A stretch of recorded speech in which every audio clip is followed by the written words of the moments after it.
జగన్ కు మంత్రి నారా లోకేష్ సవాల్ విసిరారు. ఒకే రాష్ట్రం ఒకే రాజధాని తమ నినాదమని, అమరావతి వికేంద్రీకరణ తమ విధానమని మంత్రి లోకేష్ స్పష్టం చేశారు. అమరావతిపై మీ వైఖరి ఏంటి అంటూ జగన్ ను ప్రశ్నించారు.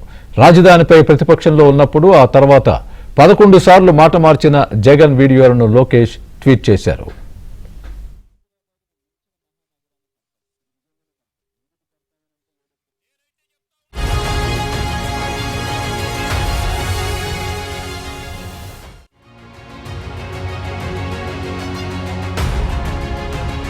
చెప్తా ఉన్నా, ఇదే క్యాపిటల్ సిటీతో స్థలం కొనుక్కొని ఇల్లు కట్టుకొని ఇక్కడే ఉండబోతానని కూడా చెప్తా ఉన్నా. నీ ప్రభుత్వం పోయి మళ్ళీ మా ప్రభుత్వం వచ్చిన తర్వాత బ్రహ్మాండమైన రాజధాని మనం కడతాం, రైతులందరూ కూడా ఆనందపడే విధంగా రాజధాని కడతామని చెప్పి ప్రతి ఒక్కరికి నేను ఇవాళ గంటాపదంగా కూడా చెప్తా ఉన్నాం. ఇటువంటి పరిస్థితుల్లో హైదరాబాద్ ను మించిన మహానగరాన్ని కడతాం. ఇది నిజంగానే కడతాం. ఎందుకు కడతామనంటే ఏదో కేంద్ర ప్రభుత్వం సహాయం చేస్తేనే కడతామన్నది కాదు.